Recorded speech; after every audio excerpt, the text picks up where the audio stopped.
An East Texas sorority is building community by supporting East Texas entrepreneurs.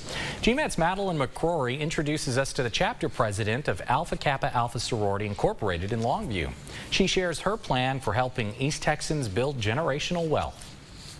Spin green, buy black, and of course wear pink. It's all a part of Alpha Kappa Alpha Sorority Incorporated's program initiative, Build Our Economic Wealth. That initiative has one goal. How do we build generational wealth? The only way that we can really secure the bag is if we support each other. The Longview chapter of that sorority, Epsilon Zeta Omega, held a business expo that was free to vendors as a part of Juneteenth celebrations. Dr. Natasha Crane is the president of the Longview chapter. She says that the event and the initiative overall is about helping entrepreneurs and bringing people together. It is really just about how we can build community. During the month of June, the sorority also holds Black Dollar Days on Fridays. On those days, sorority members go into Black-owned businesses to provide their support.